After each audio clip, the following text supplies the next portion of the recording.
Hi అండి, నమస్తే. Welcome to Hima's kitchen. ఈ రోజు ఈ వీడియోలో ఒక మంచి టేస్టీ రెసిపీ అయితే తయారు చేసుకుందామండి. ఎంతో రుచికరమైన కజ్జికాయలను అయితే సింపుల్ గా తయారు చేసుకుందాం. కప్పు కొలతలతో తయారు చేద్దాం. వచ్చేసేయండి.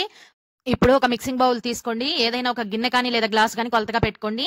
నేనైతే ఈ గిన్నెతో ఒక గిన్నె వరకు గోధుమ పిండి అయితే వేసుకున్నానండి. అలాగే ఒక 1 టేబుల్ స్పూన్ వరకు బొంబాయి రవ్వ వేయండి. ఈ బొంబాయి రవ్వ వేయడం వల్ల కజ్జికాయలు అనేవి మరింత క్రిస్పీగా ఉంటాయి.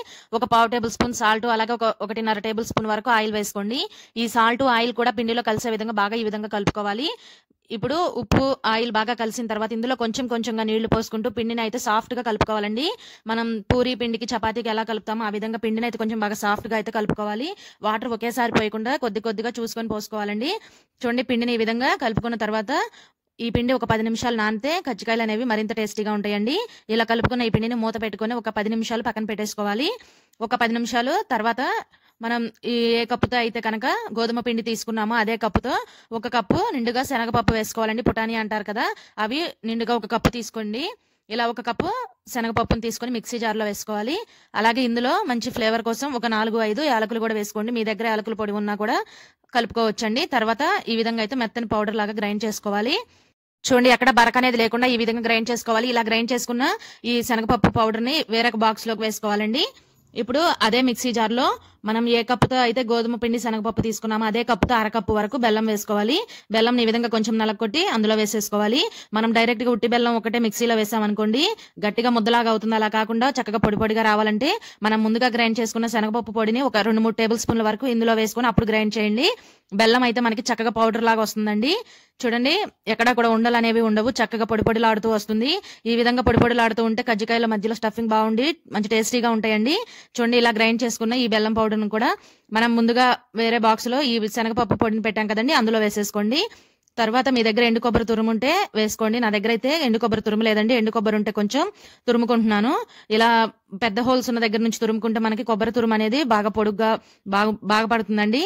మనం కజ్జికాయలు తినేటప్పుడు పంటి కింద పడి కొబ్బరి తురుము మరింత టేస్టీగా ఉంటాయి. కొబ్బరి పొడి కాకుండా ఈ విధంగా కొబ్బరి తురుమునే వేసుకోండి. చూడండి, ఒక 5-6 టేబుల్ స్పూన్లు అంతా కొబ్బరి తురుము అయితే కనుక వేస్తున్నాను నేను.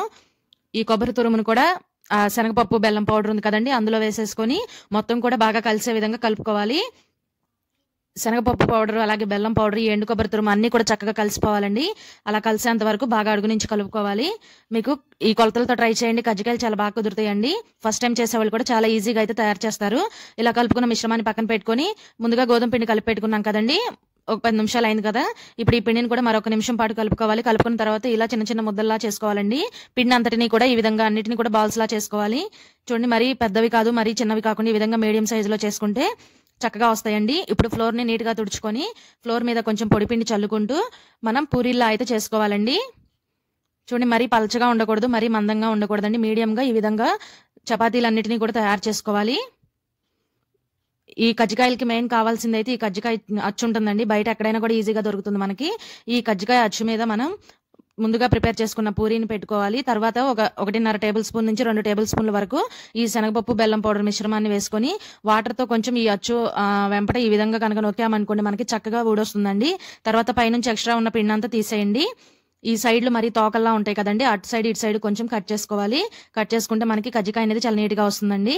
చూడండి, ఇలా చాలా బాగా వచ్చింది కదండి. వీటిని తీసి ఒక ప్లేట్ లో పెట్టుకుందాం. అలాగే ఇంకొకటి చేసి చూపిస్తానండి. ఫ్లోర్ మీద కొంచెం పొడి పిండి చల్లుకొని ఈ విధంగా చపాతీ లాగైతే ఒత్తుకోవాలండి. ఈ చపాతీ అనేది మరి మనకి పలచగా ఉండకూడదు, అలాని మందంగా ఉండకూడదు, మీడియంగా ఉండేలాగా ఈ విధంగా ప్రెస్ చేసుకోవాలి. తర్వాత కజ్జికాయలు అచ్చు ఉంటుంది కదండి, ఆ అచ్చు మీద అయితే మనం తయారు చేసుకుని చపాతీని పెట్టేసి ఒక 2 టేబుల్ స్పూన్ల వరకు ఈ శనగపప్పు బెల్లం పొడి మిశ్రమాన్ని వేసుకోవాలి. ఇప్పుడు చేతిని కొంచెం తడుపుకొని ఈ విధంగా ఈ మిశ్రమం వేసాం కదండి, ఈ అంచుల వెంపట కనుక ఇలా తడి చేయడం వల్ల మనకి ఈ కజ్జికాయ షేప్ అనేది కరెక్ట్ గా వస్తుందండి.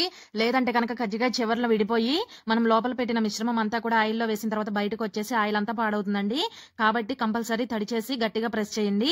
తర్వాత చివర్లను కట్ చేసుకొని పిండి మొత్తాన్ని కూడా ఈ విధంగా కజ్జికాయ లాగా అయితే ప్రిపేర్ చేసుకొని ఒక ప్లేట్ లోకి పెట్టుకోవాలండి.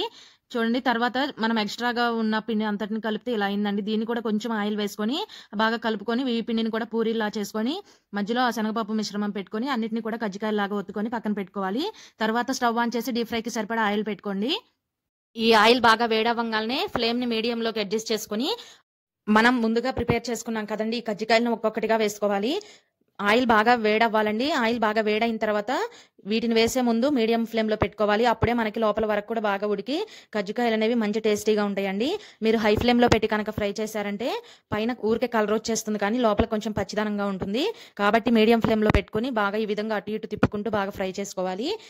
చూడండి, ఈ విధంగా గెరటితో అటు ఇటు కలుపుకుంటూ రెండు వైపులా కూడా ఒకే రంగు వచ్చేంత వరకు అయితే ఫ్రై చేసుకోవాలండి. వీటిని చూడండి, ఈ కలర్ వస్తే సరిపోతాయండి. మరీ ఎక్కువ కలితే చల్లారిన తర్వాత నల్లగా మాడినట్టుంటాయి. కాబట్టి ఈ విధంగా లైట్ గా కలర్ రాగానే తీసేసి వేరే ప్లేట్లో వేసుకోండి. అదే విధంగా ఇంకా మిగిలి ఉన్నాయి కదండి, వాటిని కూడా ఇదే విధంగా డీప్ ఫ్రై చేసుకోవాలి. చాలా టేస్టీగా ఉంటాయండి, క్రిస్పీగా లోపల సాఫ్ట్ గా చాలా రుచిగా ఉంటాయి. ఈ విధంగా ఈ కప్పు కొలతలతో మీరు ట్రై చేయండి. 1 కప్పు గోధుమ పిండి, అలాగే 1 కప్పు శనగపప్పు, 1/2 కప్పు బెల్లం. ఈ క్వాంటిటీలో కనుక మీరు తయారు చేసినట్లయితే లోపల మీకు స్టఫింగ్ కూడా కరెక్ట్ గా సరిపోతుందండి. ఈ లోపల తయారు చేసిన ఈ మిశ్రమం అయితే 1.5 టేబుల్ స్పూన్ నుంచి 2 టేబుల్ స్పూన్ల వరకు అయితే పెట్టుకోవచ్చండి. మనకి లోపల స్టఫింగ్ కూడా అసలు మిగలదు, కరెక్ట్ గా సరిపోతుందండి. చూడండి, ఈ కలర్ వచ్చిన తర్వాత తీసి వేరే ప్లేట్ లో పెట్టుకోండి. ఎంతో టేస్టీగా ఉండే కజ్జికాయలు అయితే రెడీ అండి. మీరు ట్రై చేయండి. వీడియో నచ్చితే లైక్ చేయండి. అలాగే మరెన్నో ఇంట్రెస్టింగ్ వీడియోస్ కోసం మన హిమాస్ కిచెన్ ఛానల్ ని వెంటనే సబ్స్క్రైబ్ చేయండి. Thanks for watching video.